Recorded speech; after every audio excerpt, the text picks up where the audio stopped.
शान लखनऊ के इस एपिसोड में हम आपको रूबरू करवाने जा रहे हैं लखनऊ के जाने माने साहित्यकार, राजनीतिज्ञ, एक कुशल शिक्षक और न जाने किन किन गुणों को अपने आप में समेटे हुए माननीय श्री उदय प्रताप जी। आज हम उनके जीवन के बारे में उन्हीं की जुबानी जानेंगे। आइए हम आपसे रूबरू होते हैं। सर, सबसे पहले तो हम जानना चाहेंगे कि इतने गुणों को आपने अपने आप में समेटा हुआ है, उसका आधार क्या रहा? आपका बचपन कैसा रहा? किस तरह की परवरिश और कैसे माहौल मिला जिससे आपने एक साथ जीवन में इतनी सारी धाराओं को लेकर चले और एक सफल व्यक्ति के रूप में उभर कर सामने आए? असल में मेरा एक शेर है जिसमें मैंने ये कहा है कि जिसकी दुनिया उसकी मर्ज़ी पर भी तो कुछ छोड़ा कर, अक्सर बात बिगड़ जाती है ज़्यादा बात बनाने में। तो ईश्वर की मर्ज़ी थी, ईश्वर की मर्ज़ी जो जो हुई वो हम होते चले गए। मेरा जन्म एक साधारण गांव में हुआ था, लेकिन एक बहुत शिक्षित परिवार में हुआ था। यानी मेरे बाबा चौधरी गिरवर सिंह BA PCS थे और उन्होंने 1895 में सेंट जॉन्स कॉलेज आगरा से ग्रेजुएशन किया था। और उनके बाद की जो पीढ़ी थी, हमारे संयुक्त परिवार रहा। हमारे पिताजी 4 भाई थे और चारों ही पूर्ण शिक्षित। हमारे फादर तो डॉक्टर थे, लेकिन हमारे बड़े ताऊजी प्रोफेसर मदन सिंह साहब, वो एक हेड ऑफ द डिपार्टमेंट थे फिलोसफी के, और उन्होंने कई किताबें लिखी और वो बहुत विद्वान आदमी, MLC भी अंग्रेज़ों के ज़माने में रहे वो। और उनसे जो छोटे थे वो एक बहुत बड़े शायर थे, ब्रजराज सिंह शाद, वो भी प्रोफेसर थे। तो और पिताजी हमारे डॉक्टर थे। तो मैं ये कहना चाहता हूँ कि मुझे जो वातावरण मिला बचपन में, वो वातावरण ऐसा मिला जिसमें एक तो संयुक्त परिवार में जो गुण बच्चे के अंदर आते हैं, एक दूसरे सबसे मिलके चलना, सब एक दूसरे के लिए जीना, अपने लिए आपसी सहयोग की भावना, वही आपसी सहयोग की, वो सब हमको करना पड़ा। तो उसमें हमारा तो कोई योगदान नहीं, उसी को हमने सीखा, बाद में वो जीवन बन गया। दूसरी बात यह कि हमारे परिवार में सब शिक्षा में अधिकांश रहे लोग, हमारी पिछली पीढ़ी भी, और हमारे बच्चे भी सब शिक्षा में हैं। तो हमारे परिवार में एक बात पर बहुत जोर दिया जाता था कि हम लोग सब मिलके एक दूसरे के लिए चलें, एक दूसरे के लिए जिए, और तो वही भावना कुछ हम में रही होगी। उसके बाद क्या हुआ कि हमारे घर का वातावरण बड़ा साहित्यिक था। मुझे खूब याद है कि जब मैंने हाई स्कूल पास किया तो हमारे जो बड़े ताऊजी थे, उनके कोई पुत्र नहीं था, तो वो हमको ही अपने पुत्र के समान मानते थे। उन्होंने मुझे हाई स्कूल पास करने पे एक कविता कौमुदी नाम की एक किताब दी थी जो बंगाल से छपी थी, और वो उसमें तत्कालीन सारे बड़े कवियों की कविताएं थी। हो सकता है कि उस किताब को पढ़ के और उसको दूसरी हमको कुछ कविता के प्रति आकर्षण पैदा हुआ। दूसरे हमारे जो ताऊजी थे वो ब्रजराज सिंह शाद, उन्होंने एक किताब उर्दू में लिखी थी, सैर जन्नत। तो उसमें कल्पना ये थी कि वो जब जन्नत में गए तो उन्हें वहाँ कभी मिले तो वो कैसे मिले, और फिर वो लौट के आ गए ऐसे। तो एक कविता का वातावरण हमको मिला। और रोज़ शाम को हमारे यहाँ बैठ के आपस में वो सब लोग जब बात करते थे, उसमें शेर व शायरी भी होती थी, कविता भी होती थी, और जीवन मूल्यों की स्थापना होती थी। तो नतीजा ये हुआ कि वो हमारे सभी परिवार में, ऐसा मैं नहीं कि मुझ पर ही अकेला असर पड़ा, हमारे और एक भाई जो अभी प्रिंसिपल थे अभी भोपाल में, चचेरे भाई, मैं अपने अकेला हूँ अपने पिता का। तो हम सब लोग मिलजुल के रहते थे। जोर ये था कि सिखाया ये गया कि एक मेहनत और ईमानदारी का पैसा जो है वो बहुत बड़ी चीज़ होती है, और उस पर आदमी को संतोष करना चाहिए। हैं, प्राप्त ही पर्याप्त है, ये हमको सिखाया। प्राप्त ही पर्याप्त, क्या बात। तो ये तो ये होता रहा। मेरी शिक्षा कुछ ऐसा सौभाग्य हुआ कि जो जिस गांव की पाठशाला में जी मेरी शिक्षा प्रारंभ हुई, उसके जो हेडमास्टर थे वो कविदेव के 5वीं या 6वीं पीढ़ी के थे। कविदेव भी कुसमरा के थे और उनका नाम था केशव दास। तो वो कवि जो उसी परिवार के थे जी तो वो कवि भी थे, तो उनसे भी कविता का हमें प्रेरणा मिली।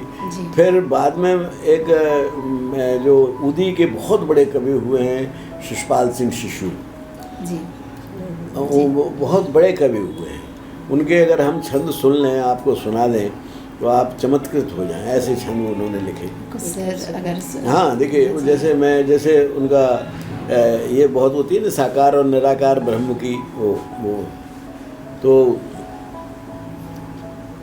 तो उन्होंने एक मीरा पे एक छंद लिखा उन्होंने जी कि मीरा से जो राजा थे उनके पति, वो कहते थे तुम साकार ब्रह्म की पूजा क्यों करती हो, निराकार ब्रह्म की पूजा क्यों नहीं करती, जी क्योंकि वो कृष्ण की पुजारी वो थी। कृष्ण की जी तो वो राजा को अच्छा नहीं लगता था, जी तो उन्होंने एक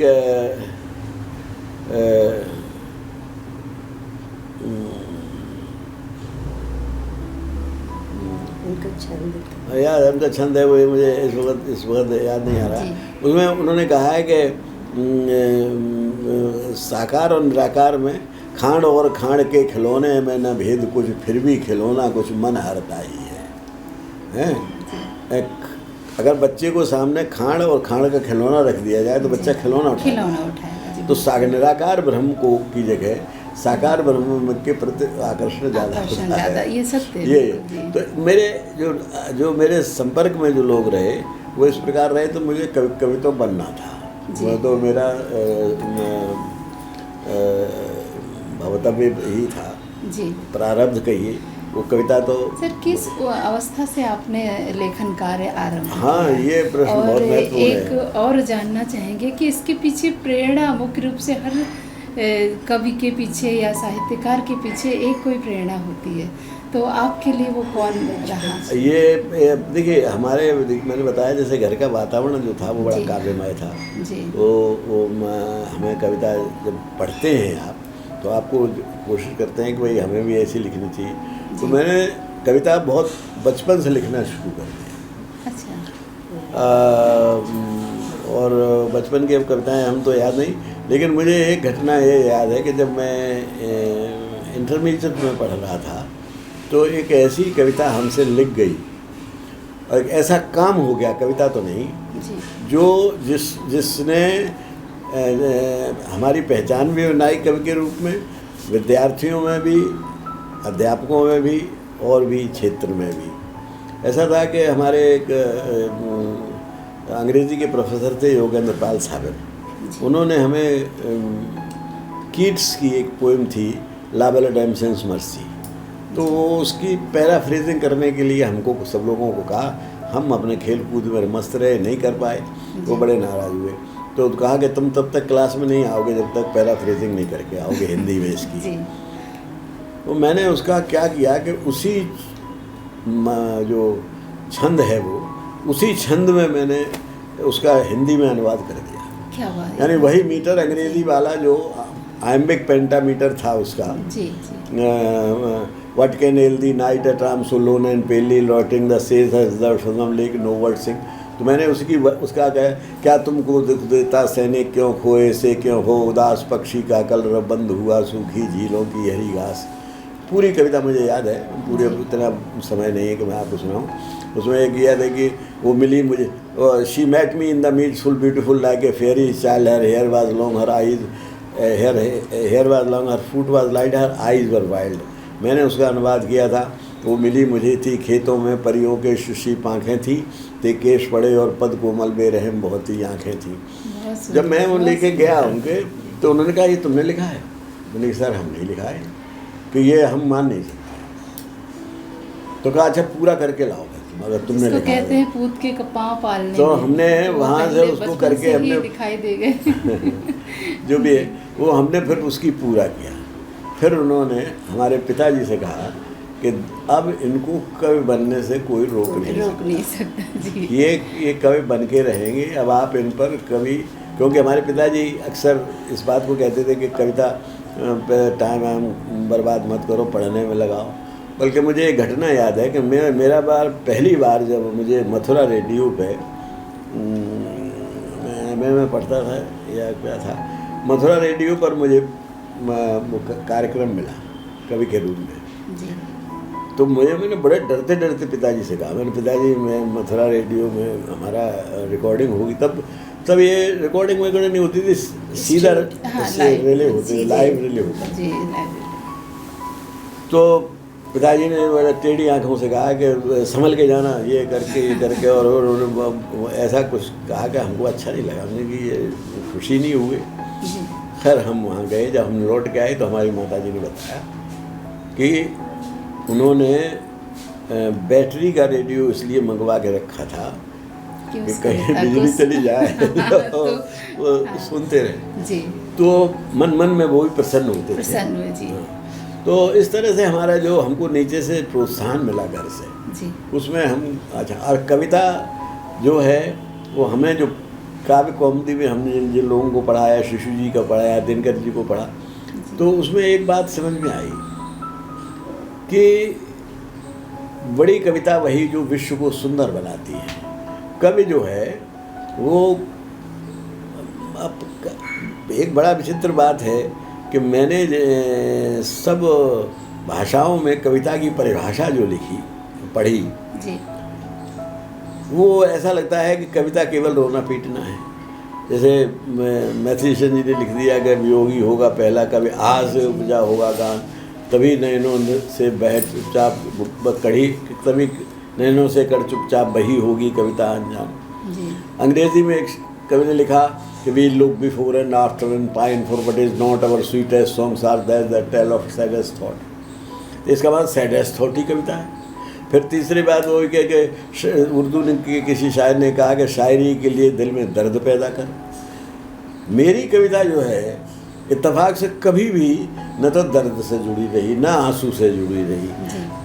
मेरी कविता जो थी वो समाज से जुड़ी रही, दूसरों के मैंने जो दूसरों जो समाज का दुख जो है वो जब मुझे दिखाई पड़ा तो मैंने कविता लिखी। ये शुरू में वैसे ऐसे मैंने भी श्रृंगार पे कविताएं लिखी हैं, लेकिन वो मेरी मूल कविताएं नहीं हैं जी। उसके बाद जब मैं सेंट जॉन्स कॉलेज में एमए कर रहा था, ये बात 55 में, सन 55 में मैं बीए करके सेंट जॉन्स कॉलेज में मैंने एमए में एडमिशन लिया जी। उसी साल बाबू गुलाब राय जी वहाँ हिंदी के अध्यापक थे। हालांकि मैं अंग्रेज़ी से कर रहा था, लेकिन कविता से मुझे चूँकि प्रेम था, साहित्य से प्रेम था, तो वहाँ उन दिनों आगरा जो थी वो कहना चाहिए कि गढ़ था साहित्यकारों का। रांगे राघव थे, वहीं रहते थे, गुलाब राय जी रहते थे, और तमाम बड़े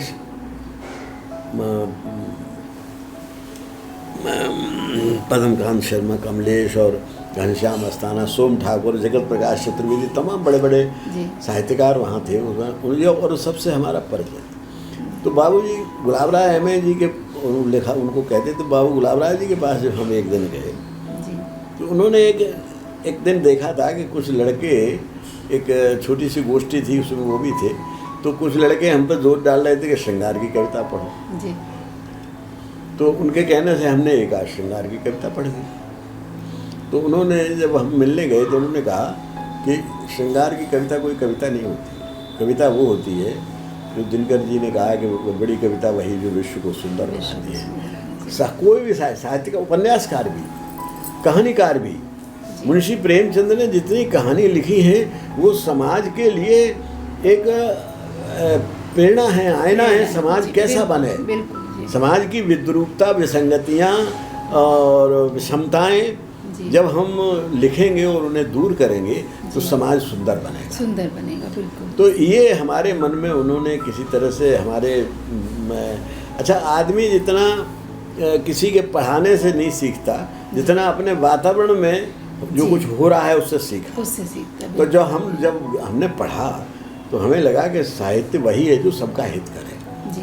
तो वो सारी जो कविताएं थी, जो परिभाषाएं थी, फिर मैंने वाल्मीकि का वो पढ़ा। वाल्मीकि का दर्द जो था वो एक क्रौंच पक्षी से उत्पन्न हुआ, उनकी कविता मान निषाद कह के जो कविता का विस्फोट हुआ उनके मुंह से, वो एक इसलिए हुआ कि एक क्रौंच पक्षी को मार दिया एक बहेलिया ने, तो वो दूसरा जो चीत्कार कर रहा था उससे दर्द पैदा हुआ, उससे उनकी कविता। तो कविता वह है जो दूसरों के दर्द से पैदा हो, कविता सिर्फ अपने दर्द से पैदा नहीं हो। ये मेरे मन में शुरू से ही बैठ गई और मैं उसी पर उतरता रहा। नंबर 1। बाद में फिर हमारे घर में ये भी कहा जाता था कि केवल कविता से रोटी नहीं चलेगी, तो मैं 1-2 कॉलेजेस में पहले रहा। पहले एक कॉलेज में रहा, फिर वहाँ किसी उनका कारण से फिर मैं करहल पहुँच गया। वहाँ मैं 16 साल रहा। वो मेरे जीवन का सबसे ज़्यादा सृजनात्मक काल रहा। उसमें मैंने सबसे ज़्यादा कविताएं लिखी, सबसे ज़्यादा पढ़ा और सबसे ज़्यादा अपने को मैंने स्थापित किया जी। एक अध्यापक के रूप में भी जी। और कवि के रूप में भी।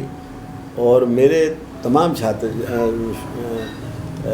माननीय मुलायम सिंह जी वहीं मेरे विद्यार्थी रहे, प्रोफेसर राम गोपाल जी जो राज्यसभा के मेंबर है, मुलायम सिंह जी मेरे स्टूडेंट रहे जी। और उनके भाई राम गोपाल जी जो आजकल सांसद हैं, वो समाजवादी पार्टी के बड़े, वो भी मेरे स्टूडेंट रहे।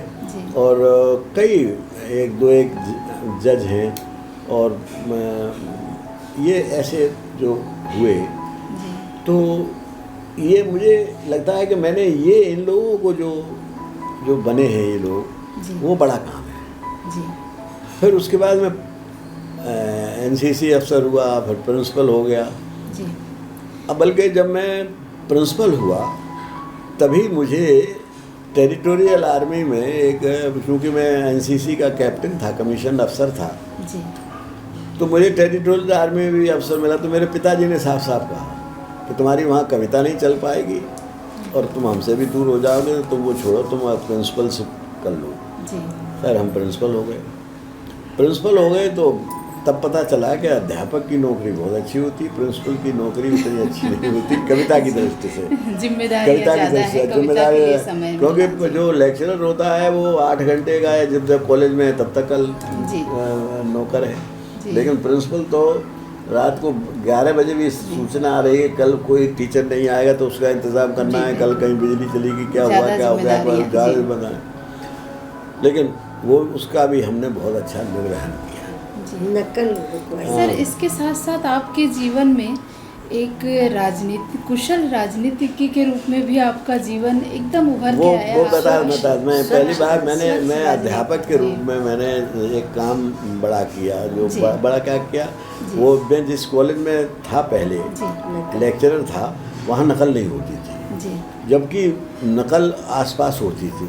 और वो प्रिंसिपल थे छोटेलाल जी द्विवेदी, और बड़े सख्त प्रिंसिपल थे। उनके यहाँ एक बाद में मुलायम सिंह जी हमारे स्टूडेंट भी रहे और बाद में आके उसी कॉलेज में लेक्चरर भी हो गए थे। तो हमारे यानी सहायक भी रहे हैं और विद्यार्थी भी रहे, बाद में हमारे नेता हुए। खैर, तो वो मुलायम सिंह जी और हम सब लोग मिलके एक ही बात सीख पाए कि नकल करने से लड़कों की ज़िंदगी ख़राब होती है। लड़का दूसरी साल पास हो जाए, हम फिर प्रिंसिपल होके जब गए तो हम पहली साल वहाँ नकल बहुत होती थी। आप लाल साहब तो वहाँ पर डीएम रहे हैं, इन्हें पता है। एक भोगांव वहाँ जगह थी, वहाँ पर ऐसी नकल होती थी कुछ। मैं जब गया तो वहाँ पर एक बड़े ज़मींदार थे, बड़े आए, तो उन्होंने कहा साहब हमारी लड़की आपके यहाँ बैठी है, इम्तहान देने, उसे देखे रहना। तो मैंने कोई बीमारी मारे क्या कहा कि नहीं वो कल उसको थोड़ी सी नकल करा दीजिए। मैंने कहा नकल तो मैं नहीं कराऊँगा। तो उन्होंने कहा कि आप यहाँ कितने दिन प्रिंसिपल रह पाएंगे? हमने जितने दिन रह पाएंगे, लेकिन हम नकल नहीं कराएंगे। और हमने वो नकल उनको नहीं होने दी। एक दिन क्या हुआ कि मैंने अपने ही कॉलेज का एक चपरासी था, उसका लड़का नकल कर रहा था, मैंने उसको बुक कर दिया। पूरा स्टाफ नाराज़ हो गया। मुझसे कि ये आप अपने ही कुछ छात्र अपने चपरासी के लड़के को भी नहीं छोड़ा आपने।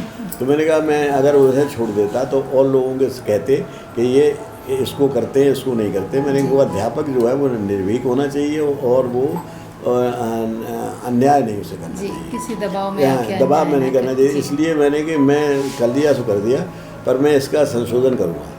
मैंने उस लड़के को अगली साल अपने पास रखा और बाद में वो लड़का एक मर्चेंट नेवी में बड़ा अफसर हुआ और वो फिर बहुत पैसे वाला लड़का हुआ। तो वो हमारे उसके परिवार के लोग कहते थे कि अगर आपने इसे उस दिन पकड़ा ना होता तो ये लड़का इतने बड़ी पोस्ट पर नहीं। सच बात, बिल्कुल सही। तो हमने अध्यापक के रूप में इस प्रकार से जीवन जिया। अध्यापक के रूप में आप एक इतने बच्चों का आपने जिसको कहेंगे और निर्माण किया। मैंने एक बात और मैं ये सबको पता है, हमारे 2-3 विद्यार्थी ये जो शिव सिंह हैं जो IAS हैं, ये भी मेरे स्टूडेंट रहे हैं और उन्हें ये लड़के बता सकते हैं कि कितना सख्ती से हमने वो किया, नकल रोकी। खैर वो बड़ी बात है। अब आप जो आपने प्रश्न किया कि राजनीति में कैसे हुए, कवि के रूप में और प्रिंसिपल के रूप में और अध्यापक के रूप में वही इलाका था जहाँ जो हमारा गांव भी वहाँ था। हमारा गांव था बेवर के पास एक गढ़िया छिनकोरा जगह जहाँ हम पैदा हुए थे, वहाँ हमारी खेती बीती थी और हमारे पिताजी डॉक्टर हुए जाके शुभाबाद में, वहाँ वो मेडिकल प्रैक्टिशनर थे लेकिन वो चेयरमैन भी रहे और गांधीवादी थे। तो वो राजनीति में भी थे। मैंने उनके संग जिस दिन गांधी जी की डेथ हुई है उस दिन हमारे घर में खाना नहीं बना। वो इतने बड़े गांधीवादी और इतने बड़े ऐसे वो थे, लेकिन वो भी राजनीति में रहे, चेयरमैन भी रहे। हमने देखा कि अगर हमारे घर में कोई काम कराया जाता था और अगर वो ठेकेदार आता था म्यूनिसिपैलिटी का तो उसका वो पेमेंट करते थे बिल लगा के, या कहते थे कि वरना हम तुमको अगली बार ठेका नहीं देंगे। तो ये सारी बातें जो हमको मिली, तो राजनीति हमेशा से ऐसी नहीं थी जैसी आज है। राजनीति किसी ज़माने में अच्छे भी लोग राजनीति में आज भी हैं, लेकिन ये दुर्भाग्य है कि जिक्र उनकी होती है जो अच्छे काम करते हैं उनका जिक्र नहीं होता है, जो काम गड़बड़ करते हैं उनका जिक्र ज़्यादा होता है। तो ये राजनीति में अब भी अच्छे लोग हैं, ऐसा नहीं कि सभी लोग खराब हुए, लेकिन तब उनकी संख्या ज़्यादा थी। मेरा राजनीति में आना बिल्कुल एक संयोग था। पहली बात तो ये बता दूं कि हमारी पत्नी जो एक कॉलेज में हिंदी की पोस्ट ग्रेजुएट कॉलेज में हेड ऑफ डिपार्टमेंट थी और बड़ी संगीत की रुचि थी। हमारे सब बच्चों को उन्होंने संगीत का, तो मेरे सारे बच्चे संगीत में पारंगत हैं, ये बात सही है। बड़ी लड़की जो है सितार बहुत अच्छा बजाती है। ये जो हमारे बेटे हैं असीम, ये सब बजा लेते हैं, हारमोनियम, तबला, माउथ ऑर्गन, बांसुरी और बहुत बढ़िया बजाते हैं। एक हमारी लड़की जो है वो तो हेड ऑफ प्रिंसिपल है उस कॉलेज में जहाँ आपको पता है मैनपुरी में, और वो भी वो टॉपर है वहाँ से, नहीं वहाँ से है दयालबाग से। तो बहरहाल, और एक लड़की यहाँ बाराबंकी में, वो भी प्रोफेसर है। तो हमारे चारों बच्चे जो हैं वो शिक्षा में और सब संगीत में हैं। तो मैं ये कहना चाहता था कि हमारे घर में राजनीति से बड़ी नफरत थी। हमारी वाइफ को भी नहीं चाहती थी, वो तो ये कहती थी कि राजनीति तो अब बहुत बुरी चीज़ हो गई है, अब राजनीति से आप दूर रहा करिए। तो हम दूर थे राजनीति से और हमारे बच्चे भी नहीं चाहते थे कि हम राजनीति में जाएँ। लेकिन ऐसा संयोग हुआ कि 89 में जब वो बोफोर्स का हुआ और जनता दल बना और जब मुलायम सिंह जी और BP सिंह जी एक होके चुनाव लड़ने लगे, तब वो परिस्थितियाँ हम आपको बहुत ज़्यादा डिटेल में नहीं बताएंगे। उस वक्त वहाँ पर सिटिंग MP हुआ करते थे बलराम सिंह यादव, जो मिनिस्टर भी थे, कोल मिनिस्टर भी थे। तो उनके खिलाफ कोई चुनाव लड़ने को तैयार नहीं हो रहा था।